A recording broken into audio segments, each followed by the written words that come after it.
we never do it beyond 6:05. So let's get to talk. Again, thanking Sanjay for being on our show. And good evening, everybody, and welcome to the 5th episode of Guts, Glory, and Story with Sangram and Alok. It's the 5th one. Guts, Glory, and Story is a show where every week we invite an industry stalwart to get his view from the absolute top. And for those of you who don't know us, I'm Alok Sinha. I've donned multiple hats, that of CEO, investor, entrepreneur.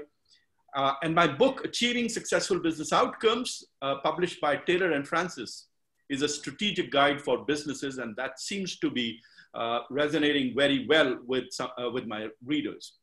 And we were talking about Sangram. So I have with me my illustrious co-host, Sangram Surve, a serial entrepreneur with 2 companies in the advertising space. He's also a movie maker, you heard about it. And the first movie was Cycle, screened at Cannes and has made its debut now on Netflix last Friday.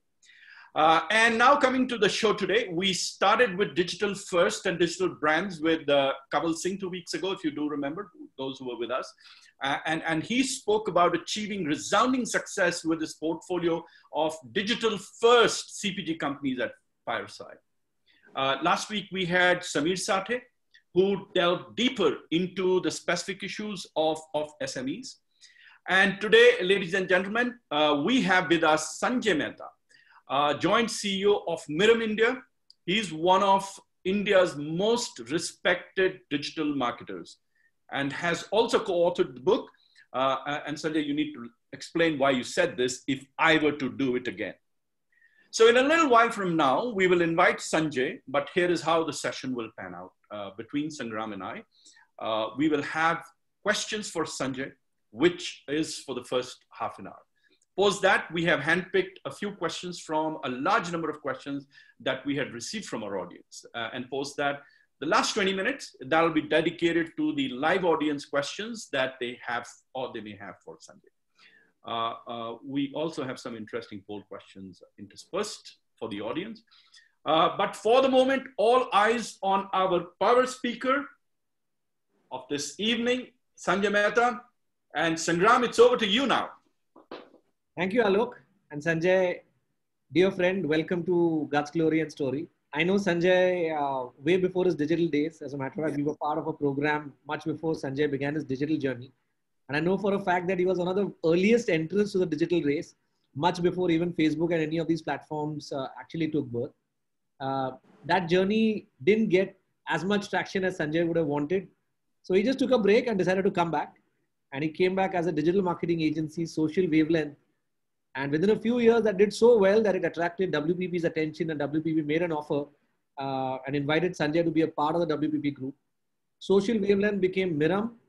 And that's where, according to me, the impressive journey starts, because here's a man who started a digital agency at 46, and if you talk of digital agency founders, you visualize a 25-year-old guy or a 28-year-old guy, young kids who are digital natives. And here are 2 guys, Sanjay and Harish, who look nothing close to what a digital agency founders would be. But trust me, they will beat the pans of anyone in digital. They're digital marketing gurus in their own right.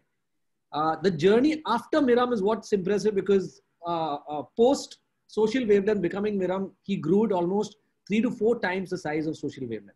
And one of the fastest growing digital agency brands within the WPP network. And that, to me, when you kind of get acquired and when supposedly or technically or theoretically your fire should go down, on the contrary, these guys have got even more fire now to take it to new levels.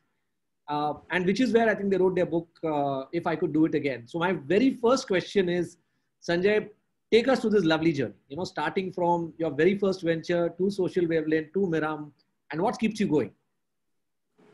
Sure, Sangram. Thank you very much, first of all, to have me on this show, and good evening to everyone. So yes, let's look back a little bit on my journey. So it started, and I'm referring to the digital part of it. My first 10 years of working career were in a more traditional business.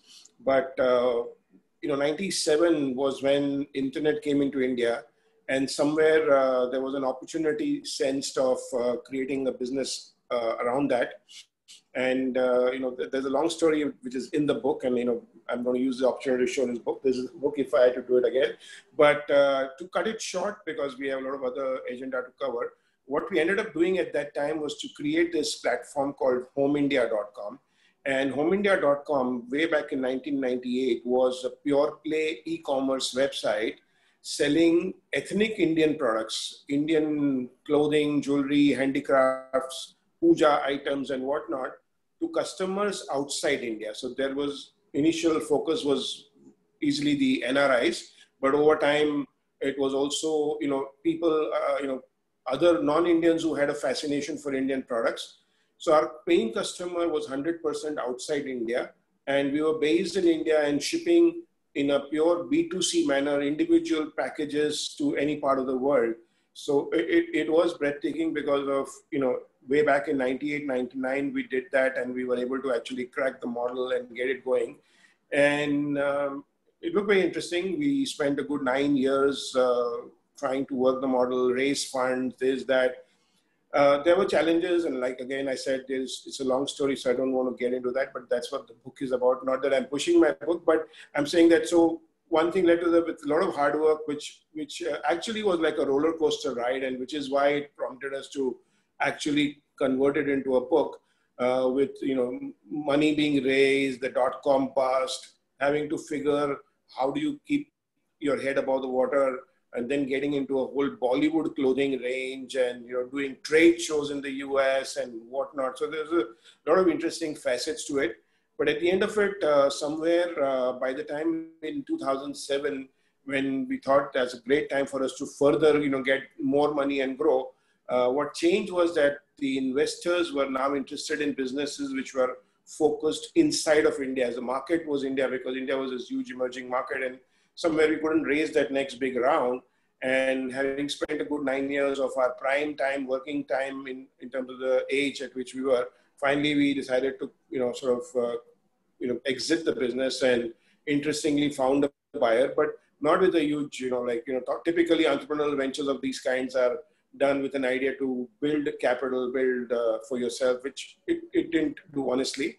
But what it didn't give in terms of capital, it gave in terms of sheer experience, because there's nothing like a hard grind of that kind for you to really know what it takes. You're literally in the trenches. So learning every bit of digital, from SEO and SEM and all the different nitty-gritty, how to build a website, how to optimize websites, all those were learned from 98 to 2007 before, as you reminded me of my age, definitely before a lot of the current digital media entrepreneurs were even born, probably.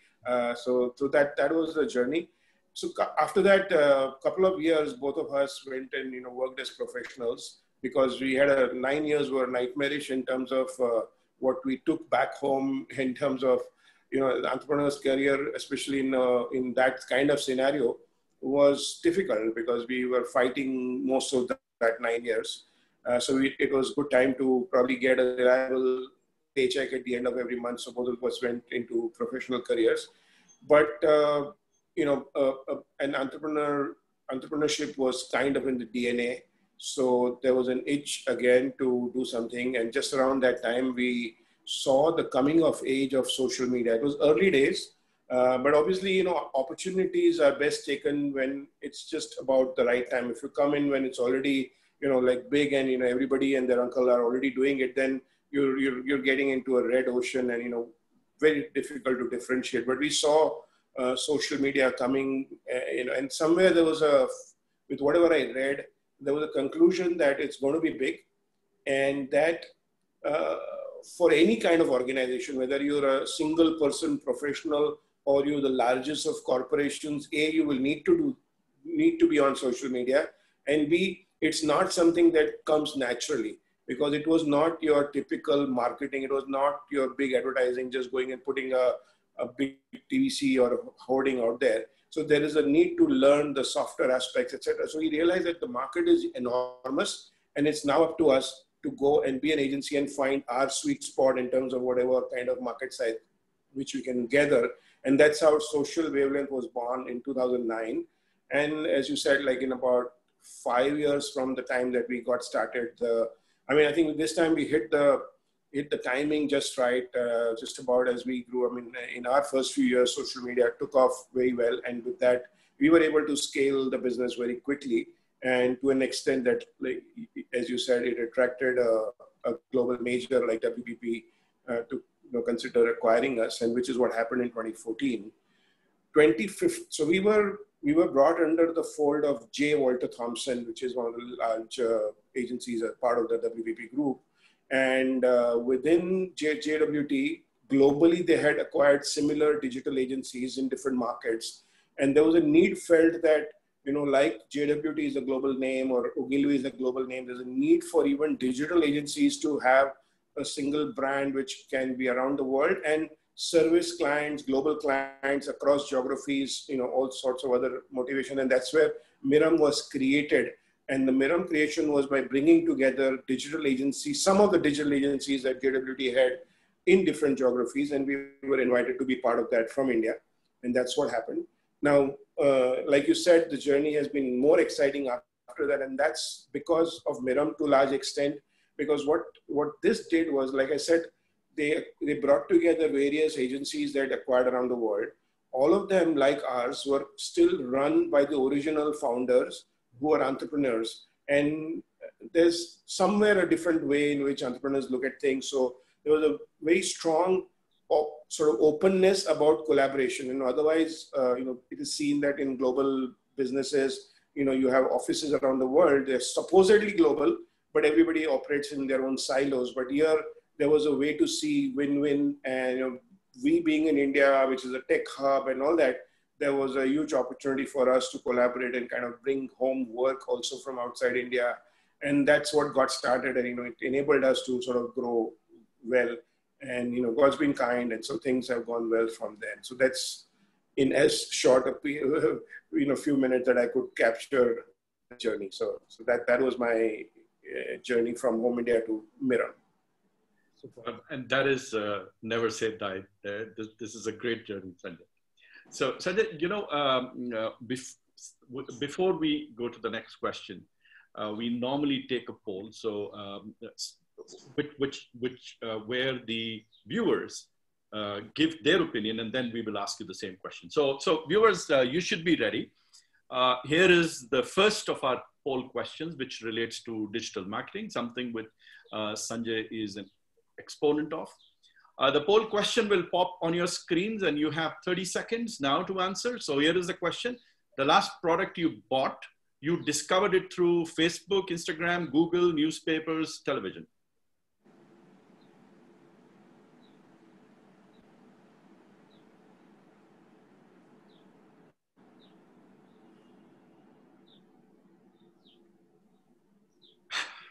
No wonder your trade is in so much demand, Sanjay.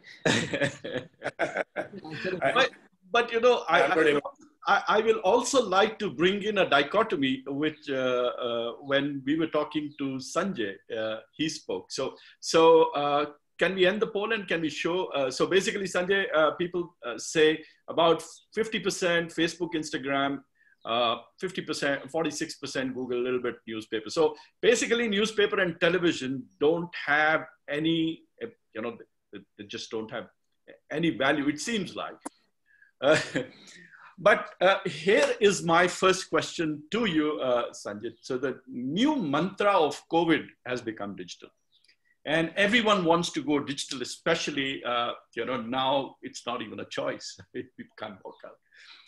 But with so much of clamor for digital, and you saw that on your screen, has it not become a very crowded space? And I remember you, when we were talking, you had told us that Facebook ads, and that's what we saw just now, used to sell is like a spot war, and they do not help in building your brand. So how do you build your brand digitally? And how do you build differentiation in the new world, right? Because people seem to be buying from Facebook ads. They don't build your brand in any way, but that seems to be the way going forward. So Sanjay, your views on this one, which seems to be a dichotomy. Sure. So at the outset, in spite of the poll results that we saw, so my view is this way in terms of what influences a final purchase. So typically it's actually a multidimensional thing. The question is only about the attribution, and all the people who are on the audience seem to believe that the biggest influence was Facebook and Google, and which may be the fact, but there is every chance that the same brand or the same product they could have seen earlier on television, or seen a print ad, or seen an outdoor. All of these play, but those, unfortunately, most of those mediums do not have like an immediate sort of click to action, as you would call it, that, right now I saw it, I liked it, and now, okay, how do I buy it? So digital enables that in a way. So there is, it could be a very small number of categories where there is an impulse sale where I see something and I say, okay, I must buy it now. So it's generally plays on your mind through, multiple connects which have happened. So there's a role for multiple media in that sense. So that's so. I mean, with you, as a digital agency, I would love to sort of really believe those numbers that 95% of impact is only going to happen through digital. It's not quite so. I mean, there's a role that every medium What plays. is the true number? And that's what is the true number, and how do you build the brand? No, like I said, it's an attribution thing. So there is it's a funnel, right? Purchasing is a funnel that you get sort of, you discover something. It's like if you want to buy a car, right? You'll find 3-4, you'll shortlist a few names because of this comes top of my mind, because of whatever influences your friends have bought, you've seen it, you like the shape, you've seen it on the road. And then you do research. Then maybe you go actually to the showroom and take a test drive. Maybe you ask a few questions, and then towards the end, you have 2 or 3 finalized, and then you start looking at price and best deals and whatnot. So it's a whole funnel from the time that a discovery happens to the whole conversion of actual. So, and most categories work like that. So every medium plays its role. Some are on the top of the funnel side and some are at the bottom of the funnel. Obviously, yes, I would like to believe that digital is playing an increasingly bigger role for sure from the time it was. So that is a fact, but the other media also have clearly a role to play in most cases. Coming to the point of clutter, in a sense, yes, it on the face of it, it seemed like there's so much in your face, so many brands in your face. But see, unlike, say, today, typically, I mean, I would compare with radio, and unfortunately, most radio channels, which I occasionally switch on when I'm driving, and I don't play my own music, and I switch the radio on.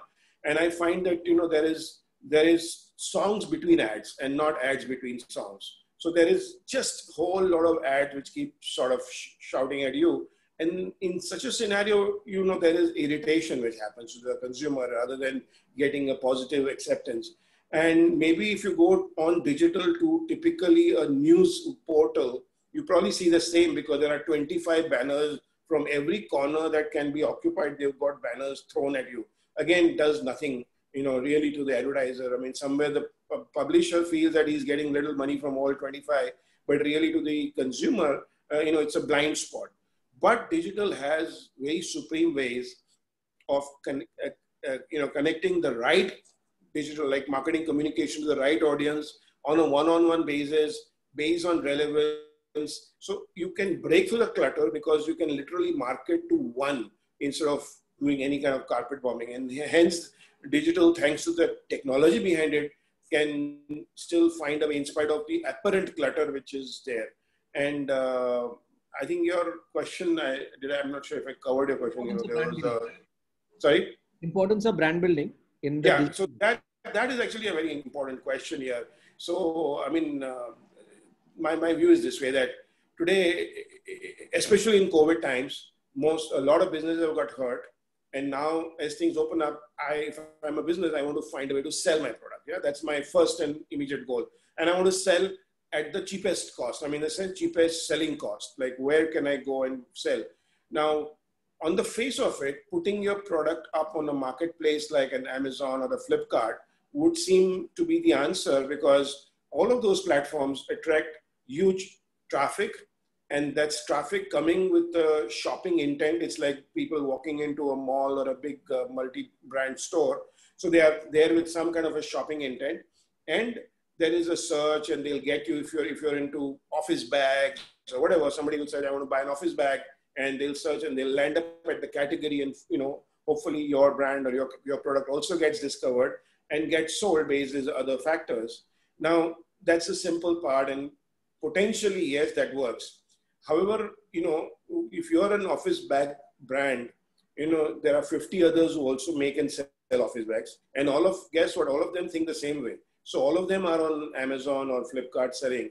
And so when somebody searches for office bags, everybody is competing. And you're not sure where your name will show up based on various algorithm of previous success and whatnot. But the ones who manage to get their name right on the top are the ones who are further advertising on the platform. So I'm paying Amazon to show my brand right on the top. So at the outset, think about it this way: because there are 50 of you there, you have to be cheap because for the same kind of product, it's so easy to compare right there because all of them are there. So you can't command a price premium just by having no other differentiation. So you're first of all, you're putting your price as competitive as possible, which means low margins. And then to be coming up on the top of the search result, you're putting more money because then you're advertising on Amazon so that, when 50 brands are there, yours at least shows up in the front. But again, the same thought comes with the rest of the 49. So everybody wants to advertise. Now there are only 2 spots. So there's a bidding war. So I'll pay a little more and then the other competitors pay a little more. So finally we're spending a lot of money to get that top spot. And if you don't get it, you don't get seen in spite of being in this busy marketplace. So net, low price, so low margins, and then incurring cost of, advertising to be visible. So like you're getting squeezed out, and in time you'll get more and more squeezed out because you're doing nothing else to protect your margin or, anything like that. So which are the exceptions? Which are the companies or brands which don't need to do that, right? So in the same scenario, even if it's on Amazon, if you go and search for Samsonite bags, in name with a brand name there, then, okay, it doesn't matter what, like you're very clear that you're searching and want a Samsonite bag. So Samsonite bags show up. They don't need to compete on price because you're only searching for Samsonite. They don't need to advertise because you've searched and only those bags come up. They don't need to come up, pay money to come up first. So now what is the difference between searching for office bags and searching for Samsonite? The difference is that, there's a brand there, and that brand has done the work over the years and created so much equity that people are going and looking for that by name. And because of which, even in a crowded marketplace, they're able to beat the competition and come ahead without needing to be cheapest, without needing to spend on advertising. So that's the thing. So now that's the idea that if you feel in the short term that, hey, I'm not doing any advertising or anything, I'm just going to put my products on these marketplaces and somehow manage to sell because I don't need to spend on brand building and et cetera, I think it's only over time you're going to get into deeper and deeper challenges for yourself in terms of getting money. And the point is that when it's not that critical today, if you're still getting sales there, is the time to create and build your own brand, because maybe in a year, 2 years, people will come and look and ask for your brand and you won't get squeezed out in that margin scale. So yes, that's the point. Yeah. Amazing answer. Thank you for busting the myth. Beautiful. So I have a further question, Sanjay, and this is purely, again, being a practitioner in the same trade. So the example that you took is of Samsonite bags, and Samsonite is a big brand and obviously has been built over years on the back of a lot of television advertising. What we saw in Kaval's session is a lot of smaller niche brands who obviously have not had or didn't take the support of television or print or outdoors, right? I'm sure in the audience also there are a lot of people who do not have the budgets and who have examples of digital first brands who have built their brand equity not based on television, not based on print. So my question is that for someone who is thinking of going digital and is putting his products on Amazon, on eBay, on each of these platforms, but is obviously does not have access to huge television budgets, what are the new rules in the digital world? Call it influencers, call it video bloggers, call it building brand ambassadors, call it being on the top of reviews. Could you elaborate on brand building in the digital age? Sure. So, I mean, the last few things you mentioned, those were the means. Okay, the means will always be there.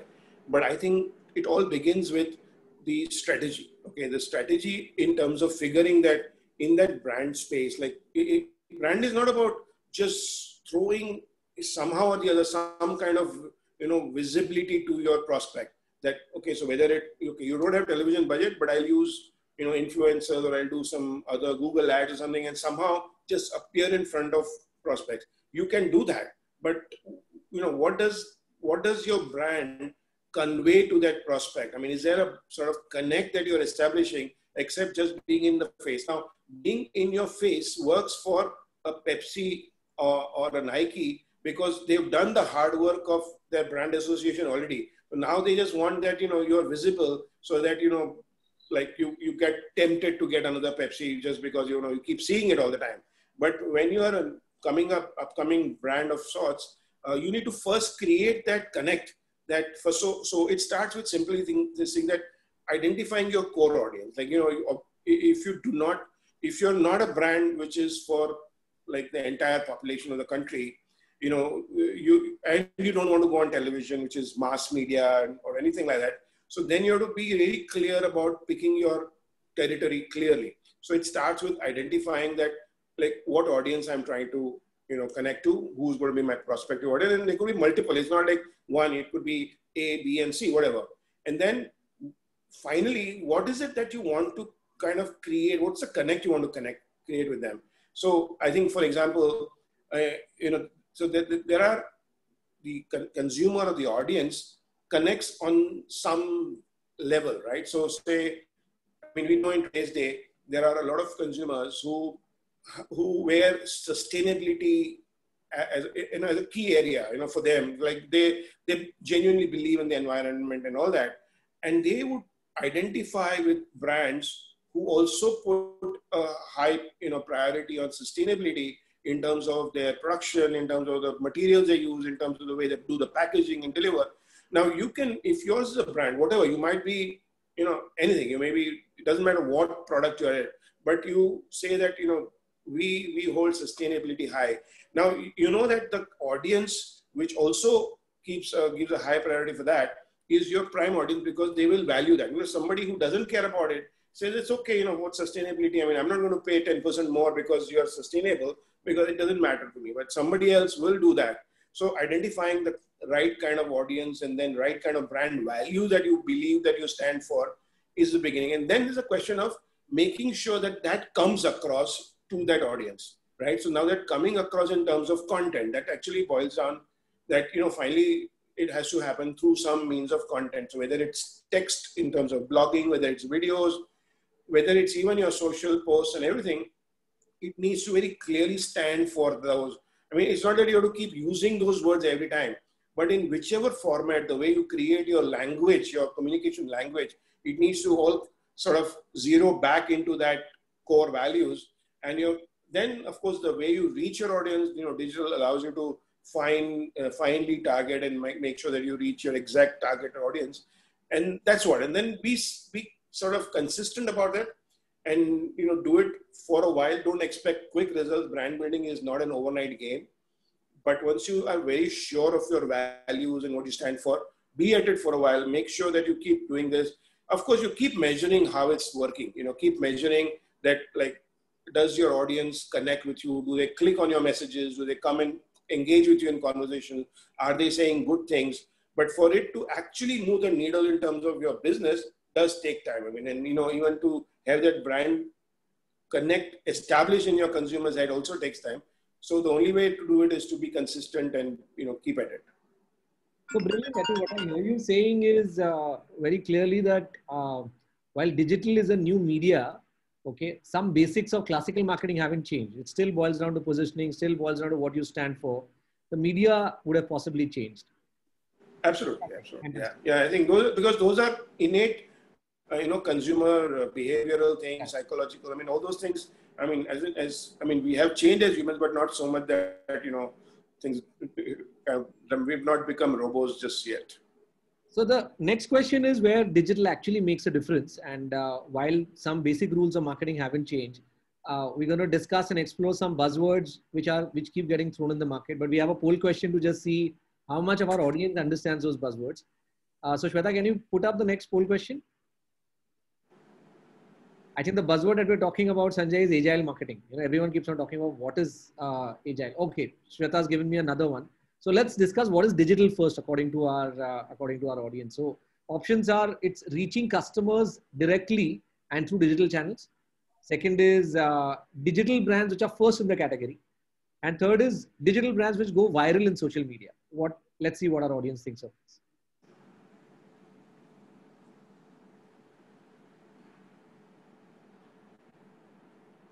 We have around 50% who's voted already.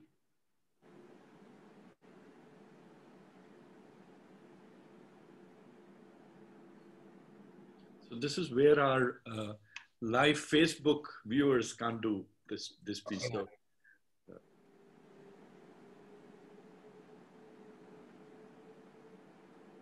Okay, so I think whether most seem to have gotten it right or not, but I think resoundingly people seem to have got their basics in place. It is reaching customers directly through digital channels. Shweta will quickly throw up the next poll also because my next question has got on Agile marketing. So can we have the poll on Agile, please? So what is Agile marketing? It is being agile in making marketing decisions, okay, being fast. Second is spending budgets in smaller proportions with a lot of tweaking around. Okay. Third is it's a rapid go-to-market strategy. And fourth is it is diving into the latest trends.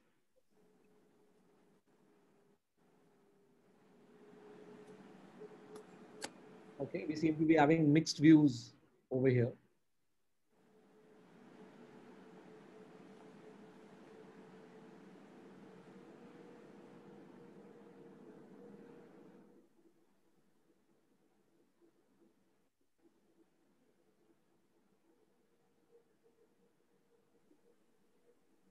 Okay, so we have divided views. Let's see, we can close the poll right now. And my next question, Sanjay, is that fundamentally, I believe that's one of the ways in which digital is different because I think the days of the big idea are dead, where you had one big idea, you had one massive budget which was thrown and, you had a big television spot. Internationally, we used to talk of the Super Bowl and all the money was put in the Super Bowl, or Levers used to come with a 30-second commercial and a 20 crore advertising budget on television. That has changed, right? I mean, on digital, you need not have large budgets to start off with. You can keep on toying around. And that's something that's being hinted at when we talk of agile marketing. So, clarify a bit for our audience, what is agile marketing and how is it that digital has become a dialogue rather than a monologue where the advertising keeps throwing spots at people? Yeah. So in fact, interestingly, agile, the word comes in, in this context of, current pop culture context. Agile is actually used a lot in software development, and maybe some of you are aware of it. So I mean, I want to explain that because the analogy extends here.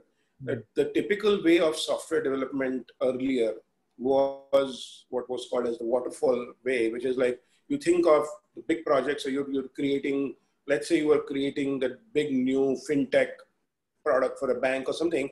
You'll think of the entire project and you'll start development, and maybe it'll take a year or a year and a half, and then hopefully you'll see the final product. Until that time, you're just hoping that things are moving in the right direction.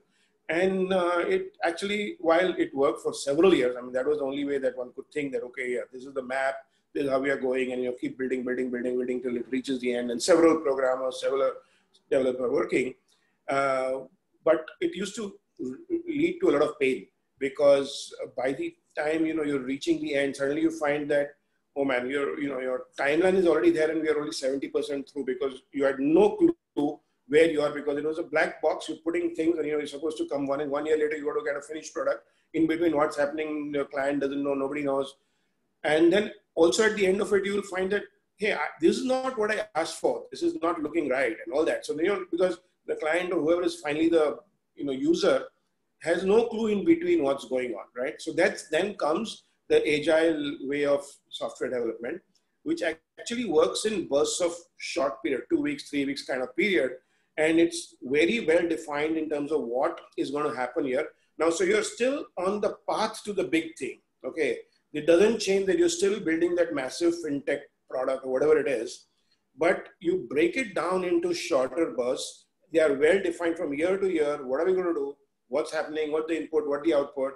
And you keep involving, multiple people who are the stakeholders, and they keep seeing its progress every point.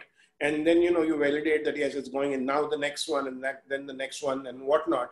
So that's how agile software development work. And I think agile marketing is to be thought of much in the same way. So it's not that you do not have that big vision. It's like in the software, you still are building that big product. So in the same way, you'll still have an objective from a marketing perspective of achieving something at a larger level, that yes, I want to take, my brand market share from year to year, or, whatever it is that you're literally, fundamentally going after. And that kind of market share shift is not going to happen by necessarily doing just a small bit, but there's a journey then you pick. So, okay, from year to year, and every time you keep measuring, keep evaluating, it's working, not working, how do you fix it? So yeah, your growth, your progress is in the agile form. And it works, it works well for digital, especially because everything is measurable, and you don't need to commit a 10 crore film and putting it out for at least with 50 crore media before you evaluate. It doesn't need to happen, right? So you're able to do those short bursts, quickly evaluate, get data in real time, see what's working, what's not working, and then tweak it and go to the next, and so on. So your end goal still would be the big one, but you're taking this progress. So that's agile. And the challenge with agile is that it's not something which the marketing team and the agency go and do it.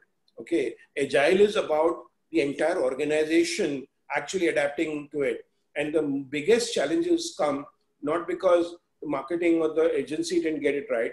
It's because the rest of the team is just not kind of clued in, brought into sort of accepting that this is what we are doing. So there are more organization level challenges which are preventing more companies to adopt agile marketing, because there is still a huge legacy of working in silos. But even in the earlier question, digital first, what is digital first? Digital first is again not just about your marketing part. Digital first is that interestingly, when it comes to digital marketing, it doesn't stop when you got your message in front of the consumer. Because he can click that and come and shop, and then he can come and complain, and then he can still keep coming and asking for service and this and that. So your operational connection and marketing and all actually combine into one connected circle. So it never stops. Your consumer engagement never stops, and it's not just marketing; it's multiple teams and departments who are connecting with the same consumer. The consumer is making his impression about the brand and the business based on all those interactions, and not just the marketing interaction. So you're now seeing a need for an organization which thinks together, collapse, not just silos, and which is the biggest challenge, because it's a huge shift in the way organizations need to behave. Great. So, I have another related question here, and this has come live on the Q&A also, Nikhil. So with digital marketing, you're now encountering multiple platforms, analytics, numbers, constant tweaking of responses, right? So how can marketing automation help you manage this multiple platform analytics, and what kind of tools do you recommend so that it becomes easy? Now you've got far more number of streams to control. Yeah, no, I think it's a good cue, in fact, to a very important subject in your marketing arsenal today. It's a marketing automation suite. So what is marketing automation, and why is it relevant today? So at the outset, your earlier question about the clutter and all that, definitely the traditional way, when you came from the mainline world was, go and buy ads on publishers, like so buy a Times of India ad or buy this or something. And that was taking for granted that all the people coming to this portal are relevant for me, which is not the case, really speaking. And, so what it led to was a lot of carpet bombing, essentially. And so if you're a shopper stop and you have this huge base of First Citizen Club members, and if the best thing if you were to do was to just give them one common message, or maybe 4 types of messages, male, female, something or the other, you're doing a lot of disservice, because actually you know so much more about these customers, right? Just by their spend on what they're doing with you, what they're spending at your stores, they're coming in your sales, they're coming to your website, they are coming to your social platform, they're buying on e-commerce as well. the time at which they come during Diwali, or do they come during sales? Do they buy menswear? Do they buy women's wear? Do they buy for gifting? Do they buy for themselves? What the ticket size, etc. So there's so much data being generated. The reality, of course, is that whether it's Shoppers Stop or most other brands, this data, because of legacy systems, is being generated at multiple places. So there may be a shopping database separate from website visitors data and whatnot. So the first thing that you do with the marketing automation kind of an start is to connect your data points and create what we call as one view of the customer. So you understand that this one customer is the guy who shops with this, this card and this. He comes to the website, he does this. So you're connecting all the data points. Now, basis the data points, then you're able to create various personas and then define the consumer journey for those personas. That, oh, these are the people who buy during our sales. So we need, and these are, out of them, these are the people who buy menswear. They're the guys who do home house stuff, home decor, or this or that. Now, based on everything, you can create an algorithmic communication that all those who buy this and do this and are this and are this, send them this message, to this, send this message, send to the third one, send this message. Now, in your mind, you could have always thought this, but in practice, it was very difficult to implement this manually because of the huge amount of data and various data points which were there. Marketing automation enables you to implement this, as the word says, in an automated way. So you create this consumer journeys and just push them through your database. It'll pick all the right consumers who fit that criteria, pick your message and throw it to them on the platform of choice, whether it's on SMS or email or WhatsApp or whatever it is. So depending on, again, where they are. And it continues. It doesn't just end there. Based on their response, further message goes. And it's like a dialogue, but it's automated. So it's doing very personalized marketing at scale through automation is what marketing automation does. Now, the other supporting pieces of this are, one is the DMP, which is like the data management platform, because you need to manage data which may be also generated of anonymous users, people who just come on your website and go away. They've not left any data point. You can do stuff with them as well. People who just come on your social platforms, you can do. So there's a data management platform. There are other elements like the advertising studio and the email studio and whatnot. So there are multiple pieces of the puzzle which work together to create a very, very effective and very powerful marketing automation suite. And there are many. So, just to share that we are big as a Mirum. We work a lot with Salesforce. We are a gold consulting partner with Salesforce for marketing automation, and we do a lot of implementation work with them. So I think we have a slightly very interesting question again coming from Nikhil. And it's a very relevant question. As a matter of fact, for most marketing professionals, they're basically saying making sense of data is fine, but with so much of algorithms being thrown by machines, where is the role of human intervention? Where does the human insight, where does the gut level marketeers feel? Where does that have place in this entire marketing automation engine? Also, what is the implication for future careers? A mid-management guy, is he expected to be a data scientist? Is he expected to be an analyst? What are the human qualities that one should be focusing on when you're planning careers in this whole automation world? So I think it's a very, very relevant question. And, at this point, and things change every day, but at this point, I would say that definitely the creative side is still something which the human needs to own. While there is a lot of machine language and, AI and all that thing, which is becoming part of most of these tools, really, and they're getting intelligent by the day, and they're getting really smart in, doing a lot of things which humans would do. And it is going to put that exact sort of question mark on the role of humans. Very, very relevant question. But at this point, definitely the creative part is something which completely is thing which will still require the human touch. Also, just to sort of make sense of data, still create the right algorithms in terms of the consumer journey, figuring that, okay, all the people who came to my store and did this, I should do, I should send them a reminder after 15 days or something like that. That's the thing, because of the experience that, okay, what works together. A lot of it is today still decisions that humans are making. But I would say that, definitely artificial intelligence is getting there faster than you believe. And yes, that is a challenge going forward. So like anything, anywhere else, jobs only migrate in a way that, the menial tasks keep getting done by machines, and humans have to keep evolving to higher level tasks. In the same way, now we are at a point where we need to go further, and try to sort of see how we can write better programs for AIs or whatever. I don't think there is a risk from a job perspective in the probably next 5 years. But we do keep evolving. I mean, I wish I had a better answer that, this is the career after 10 years. I mean, it's changing so rapidly that I would not hazard a wild one there. So we have other questions also we had shortlisted. So one of them is, and this is Anindo, or what is the difference between micro influencers and macro influencers, especially in the digital, and how do we use them? Right. So actually the influencer space is, it's got a lot of facets, honestly. There is one way of looking at influencers is in the sense that there are mass influencers. So they could be at a celebrity level, like we know that Amitabh Bachchan can come and talk about anything. He can talk about hair oil to cars to insurance and everything.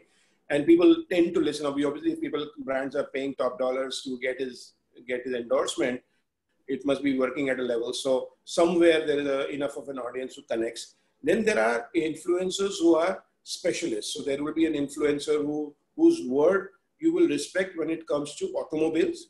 But if he tomorrow tells you, what soap to use, you may say, what does he know, right? Because I don't look at him from a soap perspective, but he's your specialist, vertical specialist, and his word is a lot of respect in a particular vertical.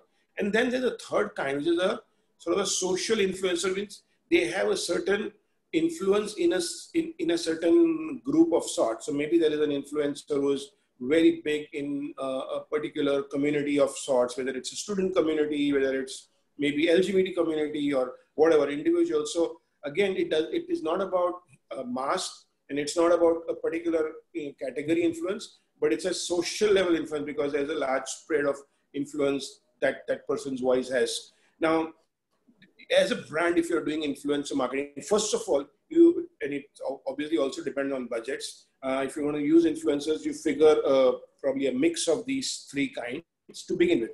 But all of them are still mostly, I would say they are the equivalent of in context of the question, they're still the macro influencers because they're some conversation, some talk has a reasonably good size impact.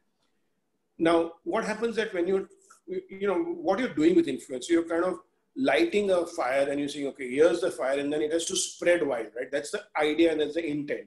Now, with all these influencers of these kinds, literally it's like their endorsement rates are for 3 tweets and 2 tweets. I know some of these, like they're limited and there's a lot of money you pay for just that much because they're going to like 1 million people or whatever. So that's the only thing you can afford. Now, it can be a blink and miss. Maybe on that one day, it created a big jump and, fine. Then what happens afterward, right? You have a job as a brand, you want to sell every day. So that is not enough. So what you do is that you have a combination. So you work with a few of these larger influencers who create that little stir. And then there are others with smaller numbers. They could be 5,000 followers, 10,000 followers, 2,000 followers in different pockets. You work with many of those so that they kind of spread and they will carry the conversation, carry that messaging forward through multiple sort of groups. And hopefully there is a trickle down effect down the line. So a combination of the two kind of creates the desired impact from an influence marketing point of view. Superb. I think that's a brilliant answer. As a matter of fact, that's quite a different perspective even for me. I'm going to ask, I think we have 2 big questions coming up. Guys, the Q&A is open. Keep on throwing questions. If you find interesting ones, we'll keep on picking up. But I want to ask you the next question on a big upcoming trend. I think we've all seen how Siri has entered our phones, right? And which we've been pushed to talk to our phones rather than type into our phones. Alexa has entered our homes. I think Google Home has entered our homes. And I think the big opportunity is that even all Google data is pointing that in the future, a lot of your searches are going to be on voice, okay? The interesting bit is that voice goes beyond literacy, right? So even a person who doesn't know how to read or write can speak to his phone and actually ask, hey, where do I find the next shopping mall in Tamil, right? So the rise of voice as a platform, how does that and what implications that have in terms of digital? And so, you pointed out voice is also contactless. Remember, contactless. Yes. Remember one of our COVID tales which you're going to publish. Right. It's all about that. So it's also contactless. No, absolutely. So I think it's one of my favorite current topics. 5 years back, we were, as an agency, as in terms of some of our thought leadership work, we were talking about a concept of a mobile mind shift. Okay, so what is a mind shift? That mind shift is that it's literally a different way of thinking. So 5 years back was like this big move toward mobile, and what it meant was that anytime you think of wanting something, information or doing something, you intuitively reach for your mobile because you thought that mobile is an answer. And all of us keep doing it today, right? Whether it's information or you want to find directions or book a ticket or buy something, you just reach for your mobile. As long as the mobile is there, we feel that we've got it all covered. So that started 5 years back. Today for me is that second big moment. I feel that the next big mind shift is about voice. Or I would say, like, in Star Trek terms, that, space is the next final frontier. I think voice is that next big frontier from where I see it is. I was listening to a podcast with somebody from the US was talking. In his home, he had 12 smart speakers across his home, different rooms and different things. And as he would walk wherever, he doesn't use a keyboard, right? So he just talks and he says, okay, do this. What's the weather outside? How's the traffic?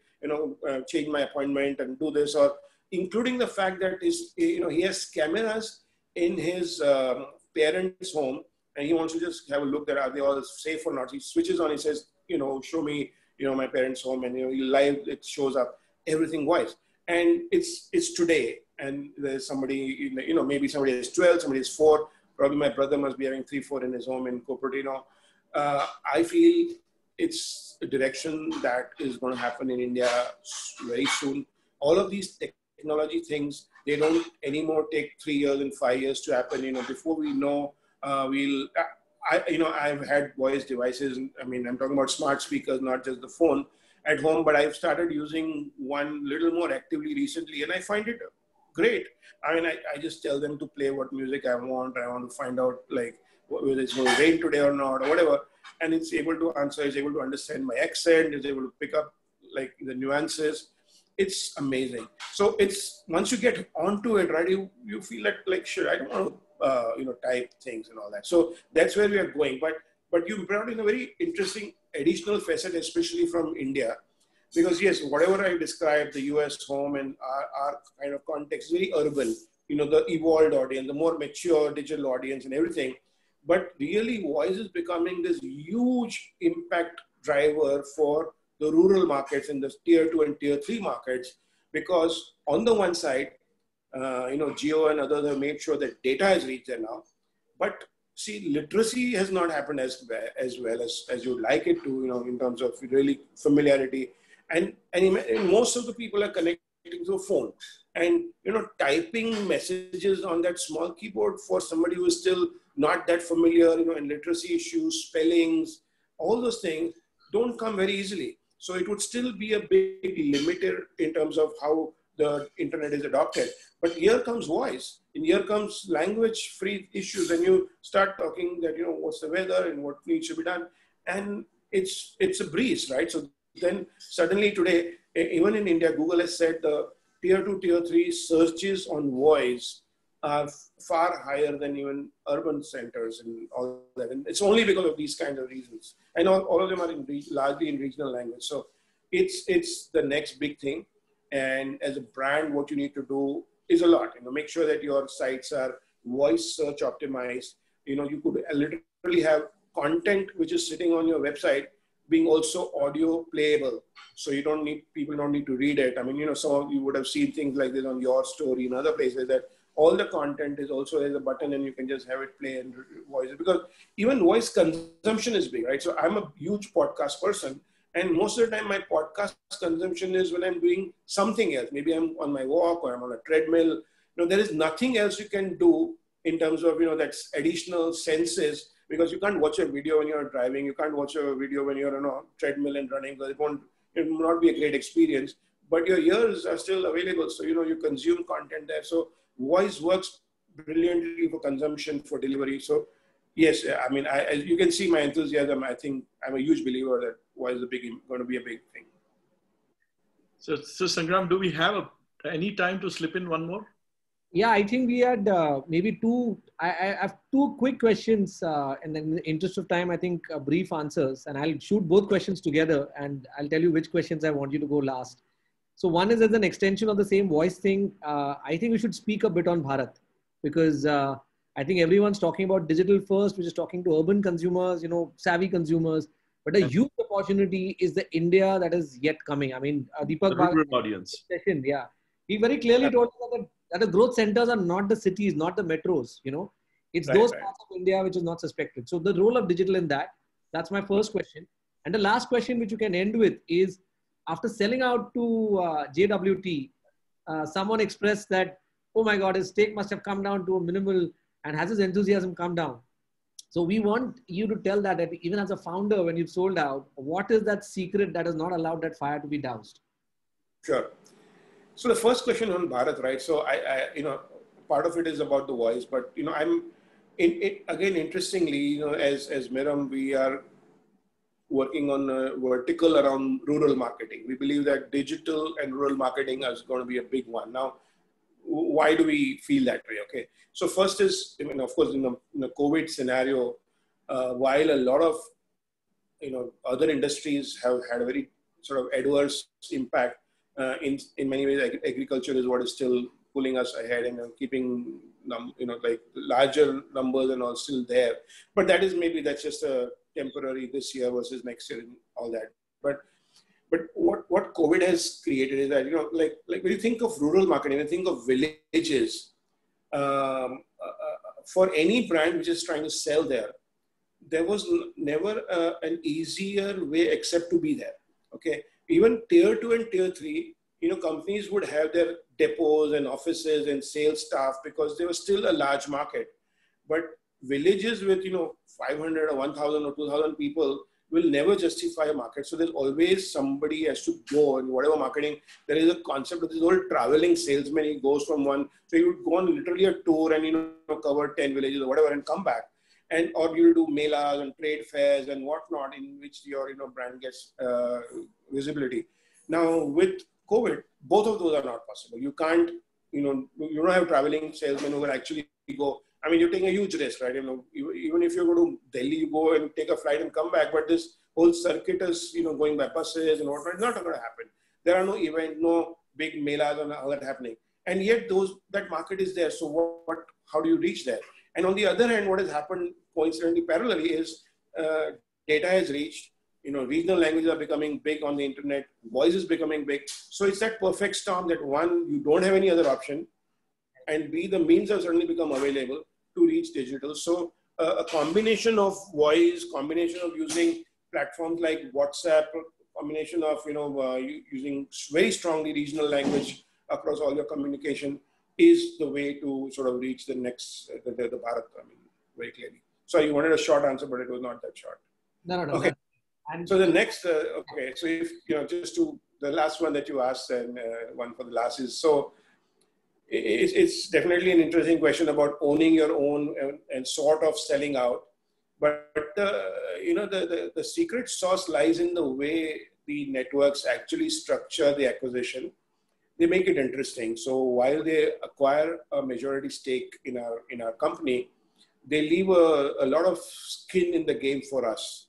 So, and that the upside on the skin of the game is clearly spelled out in terms of the performance that we are able to achieve in terms of profitability. Now, the better we do, the more we take back. But the better we do, because they have acquired us, even the acquirers benefit because we are increasing the value of the business.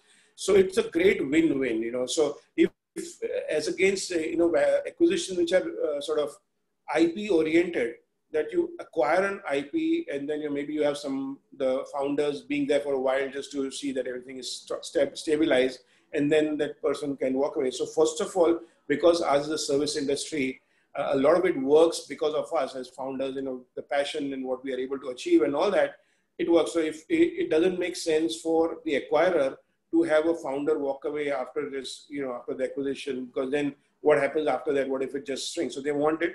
And they also want entrepreneurs to come and run it. Most of the acquisitions are build versus buy, right? Is it that a large network can't build a digital network? I mean, digital agency, and they can, but it might take 3 years, 5 years, and maybe how does it turn out versus buy and then make it big. So if they want to buy and make it big, they want that person to come and continue to run it. So that's how they structured it. So that's, I think, at a broad level, there's enough skin in the game, and what we take back as a personal sort of wealth is connected to how well we do. So that keeps us going and keeps the fire running, as you mentioned in the early part of the show. Thank you. So Thank that's you. It has been a fantastic 1 hour, and I think everyone must have learned a lot today. This is the spin of the future, and thank you for taking us through the journey into future. So, and I think that was our last question, Sangram. We would love to hear what the feedback of the session was. So if Shweta can put up the poll. Audience, do give us your ratings between 1 to 5. You've got 30 seconds to give that rating. I just need to remind you, next Saturday, we will have Stephen Sonsino of the London Business School. He's rated as the top 30 thinkers in the global world. And he will speak to us on how to build your legacy during troubled times and beyond. And for the first time on this platform, he'll speak about Leadership 3.0, a book that he's publishing. So I hope you will be with us next week also. Brilliant. Meanwhile, I think we've got about 80% of rated between very good and excellent. Thank you so much, Sanjay. I think it's always, I've always taken out coffee sessions to get my little mentoring and little gyan on digital. This time we just chose an official platform where the same knowledge can be given to a lot more people. So thank you very much. And yeah, that's a goodbye from us. And do tune in because we have a big speaker coming in next week. Stephen Sonsino, Leadership Director, London Business School. Right? So lots to learn next week.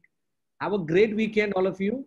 And that's a final goodbye from us here at most welcome, Sangram and Alok. Thank you so much for having me on the show. And this was the first time I was it seemed like having my report card coming up in front of me with that poll. It's very unnerving. I don't know what he was thinking. Anyway, thanks so much. I enjoyed it. Thank you very much. Thank you very much, Sajid. Thanks, Ram. Thanks all our viewers. Great weekend ahead. Thank you.